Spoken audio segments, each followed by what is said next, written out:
بسم الله الرحمن الرحيم.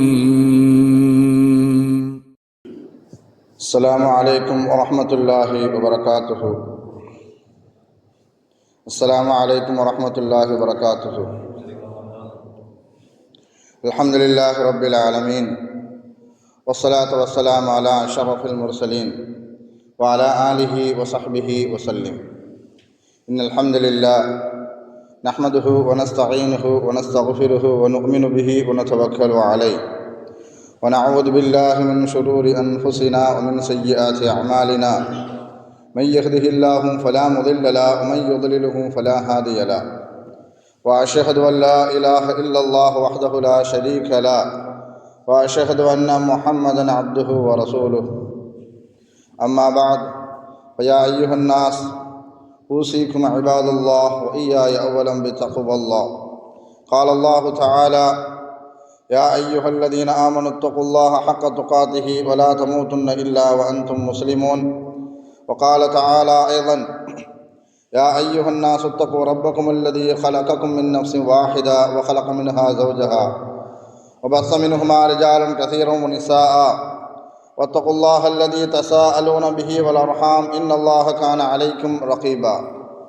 وقال تعالى أيضا: يا أيها الذين آمنوا اتقوا الله وقولوا قولا سديدا يصلح لكم أعمالكم ويغفر لكم ذنوبكم، ومن يطع الله ورسوله فقد فاز فوزا عظيما. صدق الله العلي العظيم. قال نبينا صلى الله عليه وسلم: فإن الأصدق الحديث كتاب الله، وخير الهدي هدي محمد صلى الله عليه وسلم، وشر الأمور محدثاتها، وكل محدثة بدعة، وكل بدعة ضلالة، وكل ضلالة في النار. வார்த்தைகளில் சிறந்தது அல்லாஹுடைய வார்த்தை என்றும், வழிகாட்டுதலில் சிறந்தது நபிகள் நாயகம் ஸல்லல்லாஹு அலைஹி வஸல்லம் அவர்களுடைய வழிகாட்டுதல் என்றும், காரியங்களில் மிக மிக கெட்டது மார்க்கத்தில் புதுமையை உண்டாக்குவது, ஒவ்வொரு புதுமையான காரியமும் வழிகேடுகள் அனைத்தும் உங்களை நரகில் கொண்டு போய் சேர்க்கும் என்று நமது நபி ஸல்லல்லாஹு அலைஹி வஸல்லம் அவர்கள் தங்களுடைய ஒவ்வொரு சொற்பொழிவிலும் இந்த மனித சமுதாயத்திற்கு ஞாபகப்படுத்தியதை இந்த நல்ல சந்தர்ப்பத்தில் இங்கு ஒன்று கூடி இருக்கின்ற உங்களுடைய சிந்தனையிலும் ஆரம்பமாக இந்த நபிமொழியை ஞாபகப்படுத்தி எனது உரையை ஆரம்பம் செய்கிறேன். அல்ஹம்துலில்லாஹ். கண்ணியமானவர்களே, அல்லாஹ் நல்லடியார்களே, அல்லாஹு தாலா தன்னுடைய ஏகத்துவ கலிமாவை வைத்து வைப்பதற்காக வேண்டி இந்த உலகத்தில் எண்ணற்ற நபிமார்களையும் ரசூல்மார்களையும் அனுப்பி வைத்தான். அவர்கள் அனைவர்களுமே அல்லாஹுடைய கட்டளையின்படி அவர்களுக்கு அனுப்பப்பட்ட சமுதாய மக்களிடத்தில் அல்லாஹுடைய ஏகத்துவ கலிமாவை எத்தி வைத்தார்கள். அத்தனை நபிமார்கள் மீதும் ரசூல்மார்களின் மீதும் இறுதியாக வந்த நமது நபி ஸல்லல்லாஹு அலைஹி வஸல்லம் அவர்களின் மீதும் அவர்களுக்கு இறங்கிய இறை செய்தியை கண்ணால் கண்டும் காதால் கேட்டும் அப்படியே ஈமான் கொண்ட உத்தம சத்திய சஹாபாக்கள் சஹாபி பெண்மணிகளின் மீதும் அவர்களுக்கு பின் வந்த தாபீன்கள் தபா தாபீன்கள் இமாம்கள் நல்லோர்களின் மீதும் குறிப்பாக இந்த ஜும்மாவில் அல்லாஹுவை பற்றியும் அவனுடைய தூதர் முஹம்மது நபி ஸல்லல்லாஹு அலைஹி வஸல்லம் அவர்களை பற்றியும் தெரிந்து கொள்வதற்காக வேண்டி இங்கு ஒன்று கூடியிருக்கின்ற உங்கள் மீதும் என் மீதும் உங்களது குடும்பத்தாரின் மீதும் எனது குடும்பத்தாரின் மீதும் அல்லாஹுடைய சாந்தியும் சமாதானமும் பொருத்தமும் மன்னிப்பும் இன்றும் என்றென்றும் உண்டாவதாக என்று கூறி எனது உரையை ஆரம்பம் செய்கிறேன். அல்ஹம்துலில்லாஹ். கண்ணியமானவர்களே, அல்லாஹ் நல்லடியார்களே, அல்லாஹுடைய மகத்தான கிருபையினால் நாம் எல்லாம் ரமலானுடைய பாதியை கடந்து விட்டோம். அல்ஹம்துலில்லாஹ். அல்லாஹு தாலா நாம் நோக்கக்கூடிய நோன்புகளை அல்லாஹு தாலா ஏற்றுக்கொள்வானாக. நாம் ஓதக்கூடிய குர்ஆன் திலாவத்துகளை அல்லாஹு தாலா ஏற்றுக்கொள்வானாக. நம்மளுடைய துஆக்களை ஏற்றுக்கொள்வானாக. இந்த ரமலானில் நம்மை அல்லாஹு தாலா பாவத்திலிருந்து நம்மை பரிசுத்தப்படுத்துவானாக. நரக விடுதலைக்கு அல்லாஹு தாலா இந்த ரமலானை நமக்கெல்லாம் காரணமாக்குவானாக. ஹைர். அல்ஹம்துலில்லாஹ். அல்லாஹு தாலா இந்த ரமலானை அறிமுகம் செய்யும் பொழுது ஷஹரு ரமலான் உன்சில ஃபீஹில் குர்ஆன், குர்ஆனை கொண்டு தான் அல்லாஹு தாலா இந்த ரமலானை அறிமுகப்படுத்துவான். மூமின்களே, எந்த ரமலானில் நீங்கள் நோன்பு நோக்கிறீர்களோ அந்த ரமலான் என்பதாக அல்லாஹு தஆலா இந்த ரமலானை அடையாளப்படுத்தவில்லை, அறிமுகப்படுத்தவில்லை. மாறாக இந்த ரமலானில் தான் நான் இந்த குர்ஆனை இறக்கி வைத்தேன், அது மூமின்களுக்கு மத்தியில் நன்மை எது தீமை எது என்று பிரித்து காட்டுவதற்காக வேண்டி என்பதாக அல்லாஹு தஆலா குர்ஆனை அடையாளப்படுத்தும் பொழுது இப்படி சொல்லி காட்டுவான். நோன்பை கொண்டு அல்லாஹு தஆலா அடையாளப்படுத்தவில்லை. அல்லாஹு தஆலா குர்ஆனை கொண்டு தான் இந்த ரமலானை அடையாளப்படுத்துகிறான் என்றால் அந்த குர்ஆனுடைய மகத்துவம், அந்த குர்ஆனுடைய மேன்மை என்ன என்பதை நாம் நன்றாக உணர்ந்து கொள்ள கடமைப்பட்டு இருக்கிறோம். நாம் அதிகப்படியான நன்மைகள் செய்வது அல்லாஹுடைய திருப்தியை பெற்றுக்கொள்வதற்காக வேண்டி, அதன் மூலமாக நாம் சொர்க்கத்தை அடைய வேண்டும் என்ற ஒரு தேட்டத்தோடு நாம் நன்மைகளை தேடி தேடி செய்கின்றோம். ஆனால் ஸல்லல்லாஹு அலைஹி வஸல்லம் அவர்கள் சொல்லி காட்டினார்கள், சொர்க்கம் 4 நபர்களை தேடுகின்றது என்பதாக. சொர்க்கம் 4 மனிதர்களை தேடிக்கொண்டு இருக்கின்றது என்பதாக ஸல்லல்லாஹு அலைஹி வஸல்லம் அவர்கள் சொல்லி காட்டினார்கள். முதலாவதாக மனிதர் யார் குர்ஆனை அதிகம் ஓதுவாரோ, குர்ஆனை ஓதக்கூடிய மனிதரை சொர்க்கம் தேடுவதாக ஸல்லல்லாஹு அலைஹி வஸல்லம் அவர்கள் சொல்லி காட்டினார்கள். அதே போன்று தன்னுடைய நாவை யார் பாதுகாத்துக் கொள்வாரோ, குறிப்பாக இந்த ரமலானில் உணவு சாப்பிடாமல் மாத்திரம் நம்மளுடைய நாவை பாதுகாப்பதல்ல, தேவையில்லாத பேச்சுக்களை பேசுவதிலிருந்தும், தேவையில்லாத வார்த்தைகளை உபயோகப்படுத்துவதிலிருந்தும், தேவையில்லாத சண்டை சச்சரவுகளை ஈடுபடுவதிலிருந்தும் யார் தன்னுடைய நாவை பாதுகாத்துக் கொள்வாரோ அவர்களையும் சொர்க்கம் தேடுவதாக ஸல்லல்லாஹு அலைஹி வஸல்லம் அவர்கள் அடையாளப்படுத்தினார்கள். அதே மாதிரி ரமலானில் யார் நோன்பு நோற்பாரோ, ரமலான் மாதத்தில் யார் நோன்பு வைத்துக் கொள்வாரோ அவரையும் சொர்க்கம் தேடுகிறது என்பதாக ஸல்லல்லாஹு அலைஹி வஸல்லம் அவர்கள் குறிப்பிட்டு காட்டினார்கள். 4ஆவதான மனிதர் யார் பசிக்கு உணவளிப்பாரோ, பசிக்கு உணவளிக்கக்கூடிய மனிதரையும் சொர்க்கம் தேடுவதாக ஸல்லல்லாஹு அலைஹி வஸல்லம் அவர்கள் சொல்லி காட்டினார்கள். முதலாவதாக மனிதரே சொர்க்கம் தேடக்கூடிய மனிதர் குர்ஆனை ஓதக்கூடிய மனிதர். குர்ஆனை நான் எத்தனை பேர் நாம் குர்ஆனை இந்த ரமலானில் எடுத்திருக்கிறோம், எத்தனை பக்கத்தை ஓதி இருக்கிறோம், எத்தனை ஜுஸு ஓதி இருக்கிறோம் என்பதை நாம் எண்ணி பார்க்க வேண்டும். ஓதாத மனிதர்கள் எல்லாம் அதிகப்படியான சொல்லக்கூடிய காரணம் 2 காரணம் தான் சொல்லுவாங்க. ஒன்று, எனக்கு ஓத தெரியலை, 2வது எனக்கு நேரம் இல்லை, குர்ஆனை தொடுறதுக்கோ ஓதுறதுக்கோ எனக்கு நேரமின்மை என்பதாக. ஆனால் உலக ஆதாயம் கிடைக்கும் என்றால் இல்லாத கல்வியை, கிடைக்காத கல்வியை நாம் தேடி தேடி கற்றுக்கொள்வோம். உலக ஆதாயத்துக்காக வேண்டி கிடைக்காத நேரத்தை, இல்லாத நேரத்தை நாமே உருவாக்கி கொள்வோம். ஏன்னா அதில் லாபம் இருக்கிறது என்பதாக. வெளிநாட்டுக்கு போகிறோம், ஒரு ஹோட்டலுக்கோ ஒரு கம்பெனிக்கோ வேலைக்கு போகிறோம். வேலைக்கு போகிறோம் அப்படின்னு சொன்னால் அங்கே இருக்கக்கூடிய முதலாளி, உனக்கு சம்பளம் இப்போ இந்த மாதம் இவ்வளோ, ஒரு 20,000 ரூபா சம்பளம் அப்படின்னு வச்சுக்குவோம். ஆனால் கிட்டத்தட்ட ஒரு 3 மாதத்துக்குள்ள இங்கே பகுதியில் பேசக்கூடிய மக்களினுடைய பாஷையை, மொழியை நீ கற்றுக்கொண்டால் நீ கல்லால் போய் உட்கார்ந்துடலாம், நீ கல்லால் போய் உட்கார்ந்துடலாம். உனக்கு சம்பளத்தை நான் என்ன செய்வேன், அதிகப்படுத்தி தருவேன் அப்படின்னு சொல்லிட்டாங்க அப்படின்னு சொன்னால், எப்படியாவது அந்த பகுதியில் வேலை பார்க்குற அந்த மக்கள், அந்த பகுதியில் பேசக்கூடிய அந்த மொழியை எப்படியாவது நாம் என்ன செய்வோம், ஏன்னா உலக ஆதாயம் கிடைக்கிது, சம்பளம் கூட கிடைக்கிது என்பதற்காக வேண்டி அந்த கல்வியை நாம் கற்றுக்கொள்வோம். அதே மாதிரி ஒரு கம்பெனிக்கு வேலைக்கு போகிறோம், எங்களுக்கு இந்த போஸ்டிங்க்கு தான் எங்களுக்கு ஒரு மேனேஜர் அந்த ரேஞ்சுக்கு ஒரு ஆள் தேவை, உங்களுடைய கெப்பாசிட்டிக்கு உங்களுக்கு உங்கள்கிட்ட இருக்கக்கூடிய இந்த டிகிரி இதுக்கு பத்தாது. இப்போ நாம் சொல்லுவோம், ஒரு 3 மாதத்தில் அந்த டிகிரியை நான் என்ன செய்கிறேன், கம்ப்ளீட் பண்ணிட்டு வந்துடுறேன், 3 மாதத்தில் எப்படியாவது அதை நான் முடித்து விட்டு வருகிறேன் என்பதாக நாங்கள் வேலை செஞ்சுட்டே நான் என்ன செய்வேன், அந்த கல்வியை தொடுவதற்கு, தொடர்வதற்கு, அந்த கல்வியை முடிப்பதற்கு இல்லாத நேரத்தை நான் உருவாக்கி கொள்வேன். ஏன்னா இதில் உலக ஆதாயம் கிடைக்கிறது. ஆனால் அல்லாஹ் சொல்கிறான், என்னை தொடுவதாக இருந்தால், என்னை அடைவதாக இருந்தால், சொர்க்கம் உங்களுக்கு கிடைப்பதாக இருந்தால், சொர்க்கம் உங்களை தேடுவதாக இருந்தால் குர்ஆனுடைய கல்வி உங்களுக்கு தேவை. ஏன்னா கபூரில் கொண்டு நம்மளை வச்ச உடனே முன்கர் நக்கீர் சில கேள்விகளை கேட்பார். மர் ரப்புக்க, உன்னுடைய இறைவன் யார்? ஒமன் நபியுக்க, உன்னுடைய நபி யார்? ஒமா தீனுக்க, உன்னுடைய மார்க்கம் என்ன? ஒமா இமாமுக, உன்னுடைய வழிகாட்டி யார் என்பதாக சில கேள்விகளை முன்கண் நக்கீர் நம்மள்கிட்ட வரக்கூடிய அந்த மலக்கு நம்மளிடத்தில் கேட்பார். இந்த கேள்விகளுக்கு நமக்கு பதில் தெரியணும் அப்படின்னு சொன்னா, ஒமா இமாமுக்க ஒமர் ரப்புக்க ஒமன் நபியுக்க ஒமா தீனுக்க, இந்த கேள்விகளுக்கு நமக்கு பதில் தெரியணும் அப்படின்னா குர்ஆனை நமக்கு தெரியணும். என்னுடைய வழிகாட்டி என்னுடைய இமாம் குர்ஆன் தான் என்பதாக நாம் முன்கர் நக்கீருக்கு பதில் சொல்வதாக இருந்தால் குர்ஆனை பற்றி நமக்கு தெரிய வேண்டும், குர்ஆனுக்கு நம்மை தெரிய வேண்டும். கஸாலி இமாம் ரஹ்மத்துல்லாஹி அலைஹி அவர்கள் சொல்லி காட்டுவார்கள், ஒருவர் குர்ஆனை கையில் எடுக்கும் பொழுது பிஸ்மில்லாஹி மில்லத வ ரசூலில்லாஹ், அல்லாஹுடைய பெயரை கொண்டு ஸல்லல்லாஹு அலைஹி வஸல்லம் அவர்கள் எதன் மூலமாக இந்த மார்க்கத்தை கற்றுக் கொடுத்தார்களோ அந்த மார்க்கத்தை இந்த குர்ஆனை கொண்டு, யா அல்லாஹ் இந்த குர்ஆன் பரிசுத்தமான வேதம், இந்த குர்ஆன் பரிசுத்தமான வேதம், இதில் இருக்கக்கூடிய வார்த்தை உன்னுடைய வார்த்தை, அது பரிசுத்தமான வார்த்தை, இது எப்படி பரிசுத்தமான வேதமோ இதில் இருக்கிறது எப்படி பரிசுத்தமான வார்த்தையோ அதே மாதிரி என்னுடைய உள்ளத்தை சுத்தப்படுத்து என்பதாக நெஞ்சோடு அணைத்து கொண்டு யார் இந்த வார்த்தையை சொல்லுவாரோ அவருடைய உள்ளம் பரிசுத்தமாகுவதற்கு அது காரணமாக ஆரம்பியும் என்பதாக இமாம் கஸாலி ரஹ்மத்துல்லாஹி அலைஹி அவர்கள் சொல்லி காட்டுவார்கள்.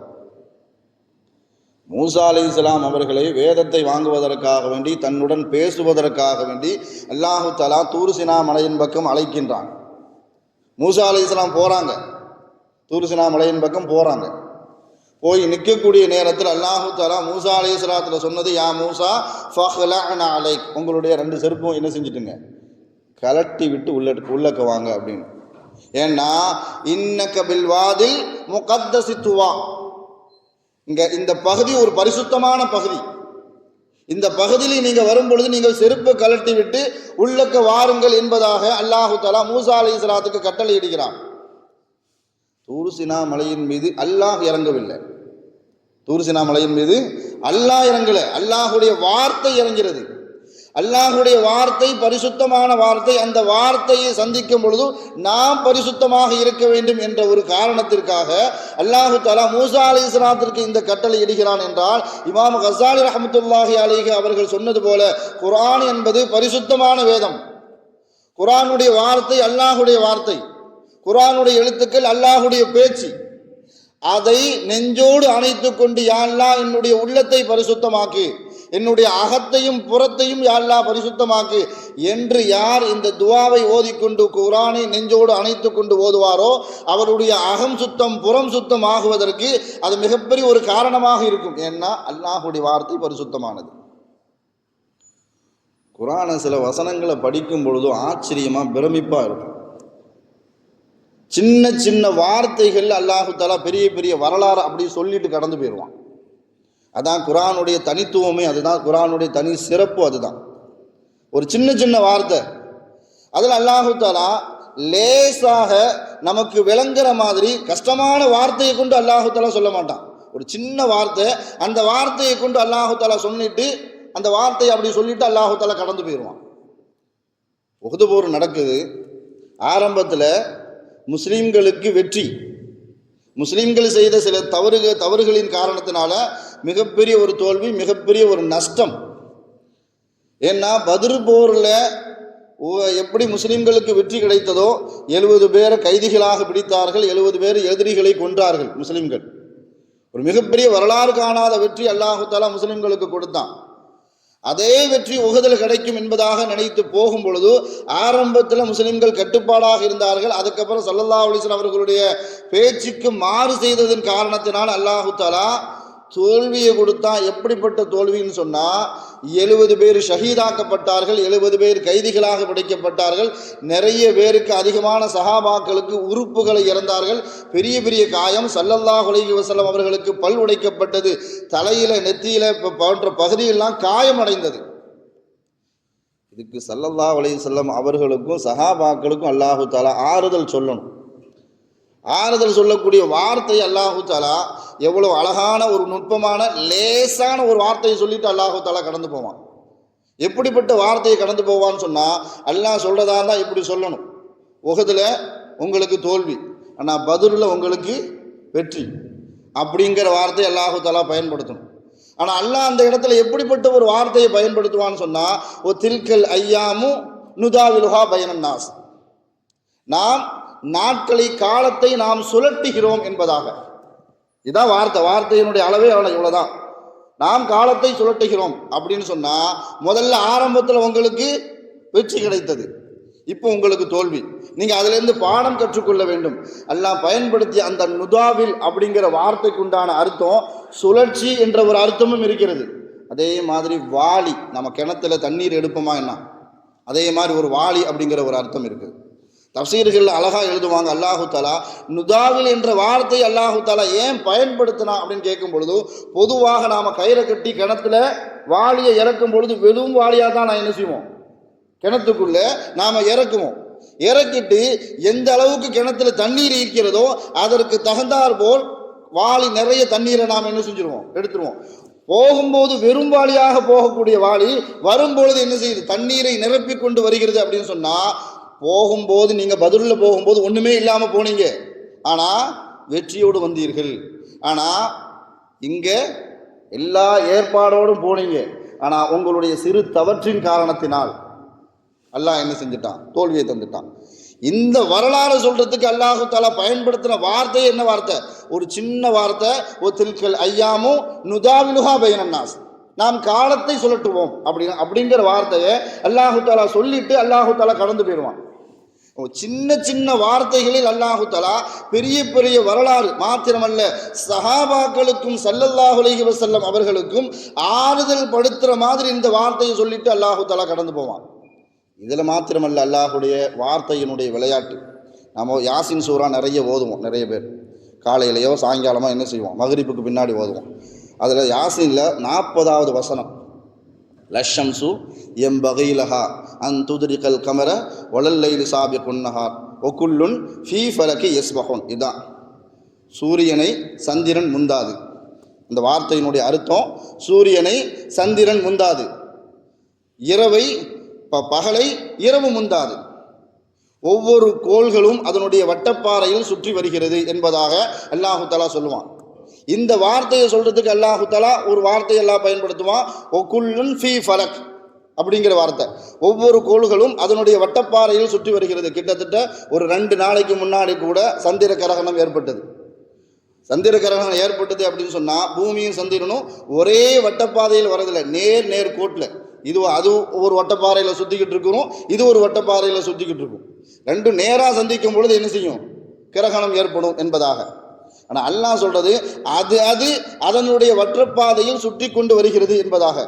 இதில் அல்லாஹுடைய வார்த்தை விளையாட்டு என்னன்னு சொன்னா, அதிகமான நுட்பமான ஒரு வார்த்தை என்னன்னு சொன்னா, ஒகுல்லுன் ஃபீ ஃபலக். இந்த ஃபலக்குங்கிற வார்த்தையை இங்க இருந்து பார்த்தாலும் ஒகுல்லுன் தான் வரும், ஒகுல்லுன் ஃபீ ஃபலக்.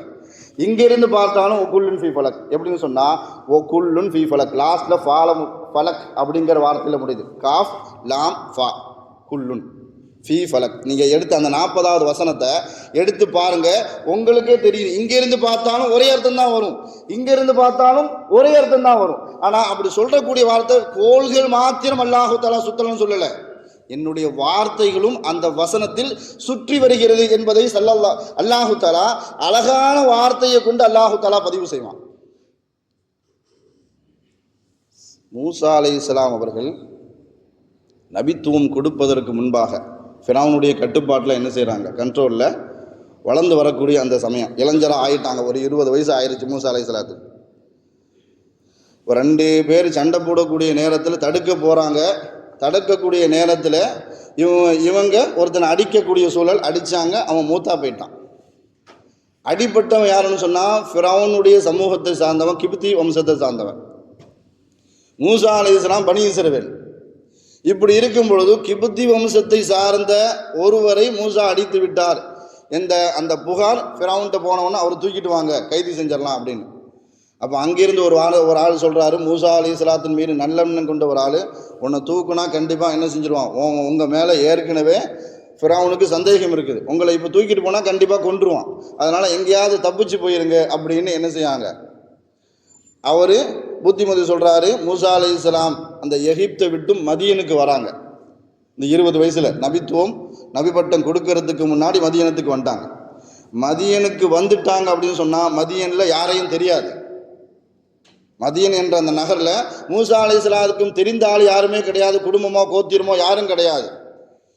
இப்போ அங்கே கடுமையான தாகம், கடுமையான ஒரு பசி. அந்த இடத்துல மூசா அலைஹிஸ்ஸலாம் பார்க்குறாங்க, 2 பெண்மணிகள் தண்ணீர் பிடித்து கொண்டு இருக்கிறார்கள். தண்ணீர் பிடிக்கிறதுக்காக நிற்கும் பொழுதும் அந்த கிணத்தினுடைய அந்த மூடியை திறக்க முடியல அவங்களால.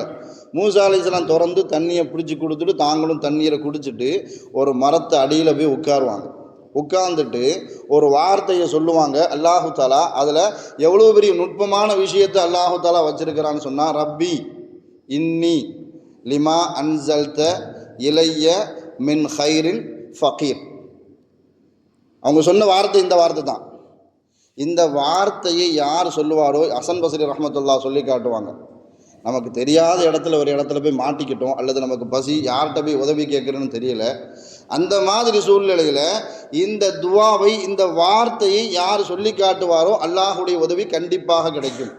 அவங்க ஓதுறாங்க, மூசா அலைஹிஸ்ஸலாம் ஓதுறாங்க, ரப்பி யா அல்லாஹ் இன்னி நிச்சயமா லிமா அன்சல்த இலைய, நீ எதை தந்தாலும் நான் ஏற்றுக்குவேன், மின் ஹைரின் ஃபகீர், நீ எந்த நலவை நாடுகிறாயோ அந்த எல்லா நலவுக்கும் நான் பொருத்தமானவன், எனக்கு தேவை, நான் ஃபகீராக இருக்கிறேன், நான் ஏழையாக இருக்கிறேன் அப்படிங்கிற ஒரு வார்த்தை.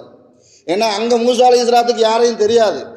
முதல் ஆரம்பமான பழக்கமானதே அந்த 2 பெண்கள். அந்த 2 பெண்கள் யாரும் தெரியாது, உதவி செஞ்சாங்க. அதன் மூலமாக தாங்களும் தண்ணீர் குடித்து கொண்டார்கள்.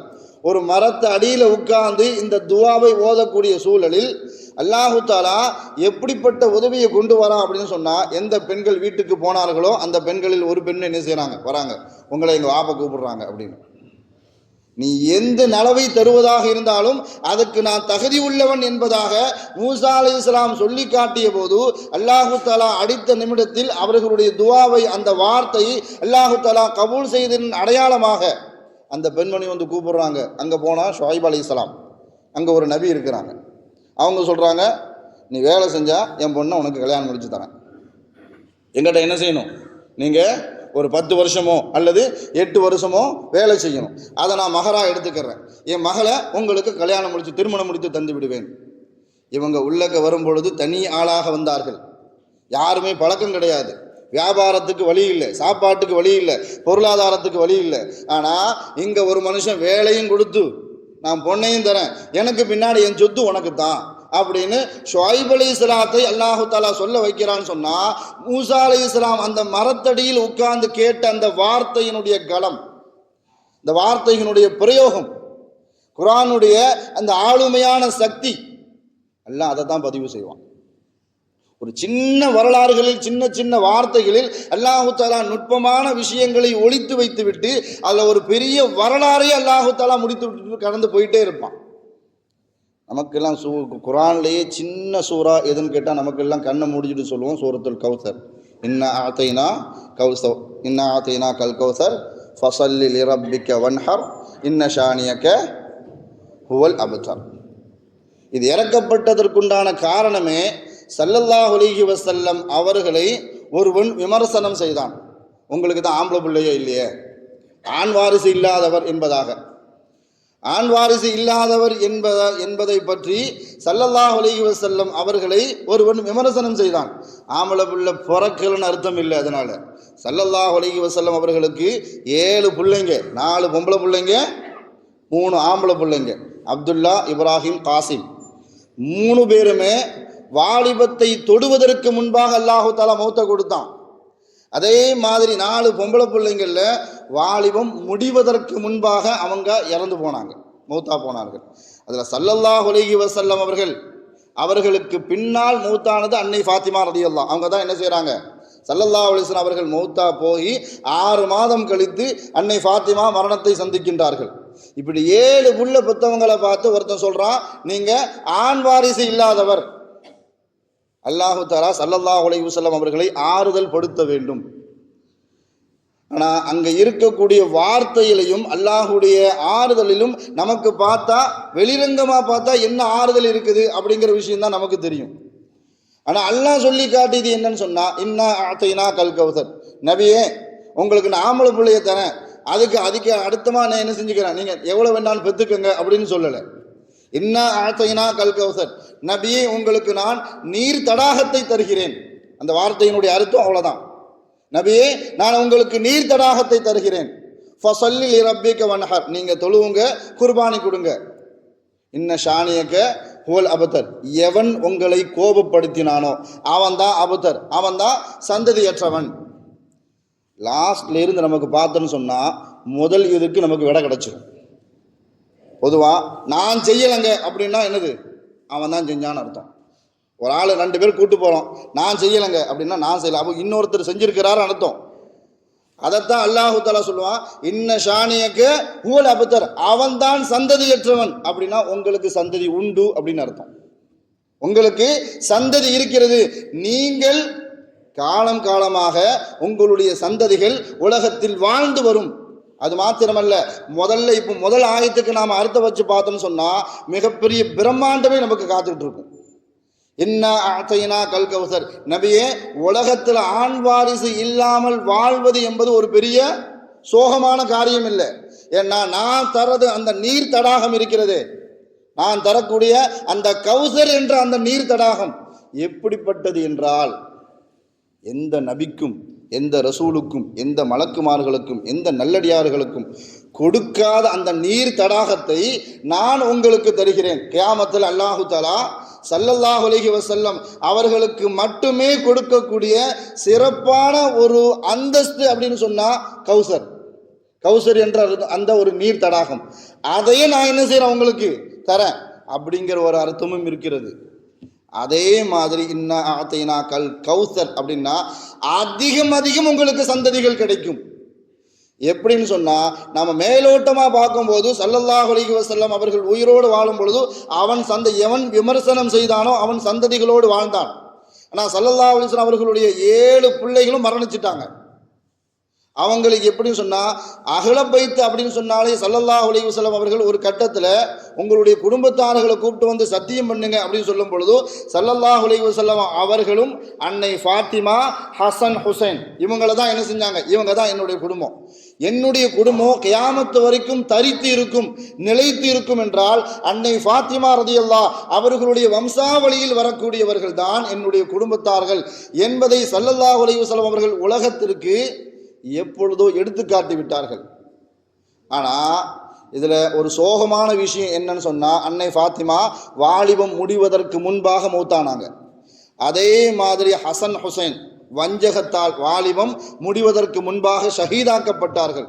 ஹுசைன் ரலியல்லாஹு கர்பலா போரில் கிட்டத்தட்ட அவர்களுடைய குடும்பத்தார்கள் 80 பேருக்கும் மேற்பட்டவர்கள் ஒரு சின்ன குழந்தைய கூட விட்டு வைக்கல, ஒரு சின்ன குழந்தைய கூட விட்டு வைக்காமல் கர்பலா போரில் கொலை செய்தார்கள்.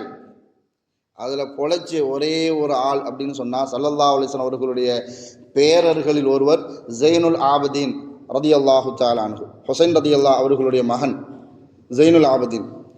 அவர்களின் மூலமாக அல்லாஹு தஆலா இன்று வரைக்கும் ஸல்லல்லாஹு அலைஹி வஸல்லம் அவர்களுடைய சந்ததிகளை அல்லாஹு தஆலா உயிரோடு நல்லடியார்களாக இறை நேசர்களாக இதுவரைக்கும் அல்லாஹு தஆலா வாழ வைத்து கொண்டே இருக்கிறான். இதுதான் ஒரு சின்ன வார்த்தையில் அல்லாஹு தஆலா பலவிதமான நுட்பங்களையும் பலவிதமான வரலாறுகளையும் அல்லாஹு தஆலா சொல்லிடுவான். ஒரு சின்ன விஷயம் அதை சொல்லி இன்ஷா அல்லாஹ் முடிச்சுக்குவேன். சூரத்து யூசுப் அல்லாஹு தஆலா குர்ஆன்லேயே நான் அழகான ஒரு வரலாறை சொல்ல போகிறேன் அப்படின்னு சொல்லி ஆரம்பித்த வரலாறு, அதே மாதிரி முழுமையாக ஒரு வரலாறு அல்லாஹு தஆலா சொல்லி முடிப்பான் அப்படின்னு சொன்னால் சூரத்து யூசுப் மட்டும்தான். தொடர்ச்சியாக யூசுப் அலைஹிஸ்ஸலாம் சின்ன வயசுலேருந்து மன்னராகி திருமணம் முடிக்கிற வரைக்கும் சொல்லக்கூடிய ஒரு வரலாறு அல்லாஹு தஆலா சூரத்து யூசுஃபில் தான் சொல்லுவான். அது 4வது வசனத்தில் இருந்து அந்த வரலாறு ஆரம்பிக்கும். இது கால யூசுஃப் லி அபீஹி யா அபதி இன்னி ரஅய்து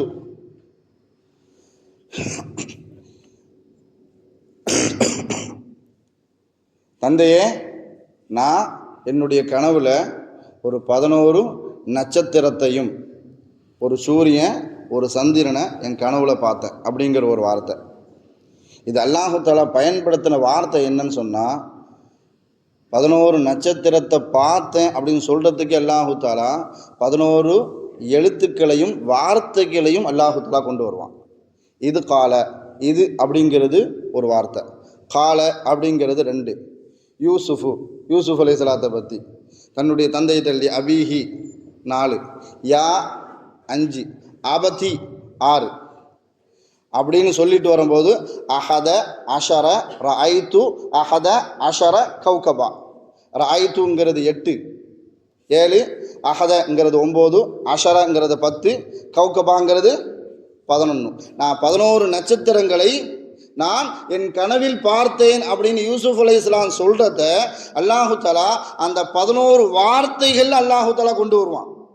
அதே மாதிரி அந்த 11 நட்சத்திரம் அப்படின்னு சொல்றதுக்கு அல்லாஹு தஆலா 11 எழுத்துக்களை அல்லாஹு தஆலா பயன்படுத்துவான். இதுதான் குர்ஆனை பற்றி உண்டான விஷயமே. அஹத அப்படிங்கிறதுல 3 எழுத்து இருக்கும், அஷர அப்படிங்கிறதுல 3 எழுத்து, கௌகபாங்கிற இடத்துல 5 எழுத்து, 6 5 11. இந்த 11 நட்சத்திரத்தை நான் என் கனவுல பார்த்தேன் அப்படின்னு சொல்றதுக்கு அல்லாஹு தஆலா 11 வார்த்தைகளை பயன்படுத்தி 11 எழுத்துக்களை அல்லாஹு தஆலா பயன்படுத்தி அந்த வரலாறு அல்லாஹு தஆலா அழகிய வரலாறு என்பதாக ஆரம்பிக்கிறது. நம்ம குர்ஆனை எடுத்து படிக்க ஆரம்பிச்சோம்னு சொன்னால் நமக்கே பெரிய பெரிய ஆச்சரியங்களும் வியப்பும் வந்து கொண்டே இருக்கும். அதனால குர்ஆன் என்பது இந்த உலகத்திற்கு மாத்திரம் வழிகாட்டி அல்ல, அல்லாஹுவை தொடுவதற்கும் அல்லாஹுவை அடைவதற்கும் கியாமத்தில் மறுமையில் அது உறுதுணையாக இருக்கக்கூடிய மிகப்பெரிய ஒரு பாலம் என்பதை நாம் நம் சமூகமும் நம் குடும்பமும் என்ன செஞ்சுக்கணும், இதில் உணர்வு பெற வேண்டும். அல்லாஹு தஆலா குர்ஆனின் மூலமாக அவனை அடைந்து கொள்ளக்கூடிய நல்லடியார்கள் கூட்டத்தில் அல்லாஹு தஆலா நம் அனைவரையும் ஆக்கி அருள் புரிவானாக. வாழும் காலமெல்லாம் நோய் நொடிகள் இல்லாமல் உடல் ஆரோக்கியத்தோடு மன நிறைவோடு இன்பத்தோடு அல்லாஹுவை நின்று வணங்கி வழிபட்டும் வாழும் நசீபை எல்லாம் அல்லாஹ் உங்களுக்கும் எனக்கும் நம்மை ஈண்டெடுத்த தாய் தந்தையர்களுக்கும் நம் மனைவி மக்கள் உற்றார் உறவினர் யாவருக்கும் கொடுத்தருள் புரிவானாக என்று கூறி எனது வார்த்தையை நிவர்த்தி செய்கிறேன். வாஹிர் தாவானா அல்ஹம்துலில்லாஹி ரப்பில் ஆலமீன். அஸ்ஸலாமு அலைக்கும் வரஹ்மத்துல்லாஹி வபரகாத்துஹு.